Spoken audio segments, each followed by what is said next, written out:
হে ভগবান, আর এক মুহূর্ত লেট করলে একটা প্রাণ শেষ হয়ে যেত আজ।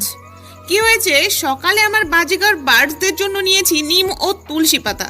দেখো খাবার উৎসাহ, দেখো ওদের উৎসাহ দেখে ভেতরে দিতে না দিতেই হল্লা বলে দিল সবকটা।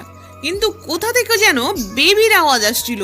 প্রথমে অত কান দেইনি, ভেবেছি হয়তো কুসুমের হাড়ি থেকে আসছে, বাট আওয়াজটা আসছে কবুতর কলোনি থেকে।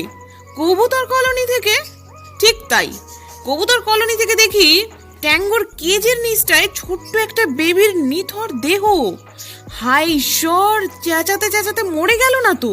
তাড়াতাড়ি ট্যাঙ্গোর কেজ সরিয়ে বেবিটাকে হাতে নিলাম। ওহ গড, বেবিটা বেঁচে আছে। কিন্তু কার বেবি? কুসুমের হাড়িতেই একমাত্র বেবি আছে। দেখি তো। ঠিক তাই, তিনটেকে দেখছি, বাকি একটা এই যে। দেখো দেখি 1 ঘন্টা মতো কুসুম কি করে, ফিডিং করাই কিনা।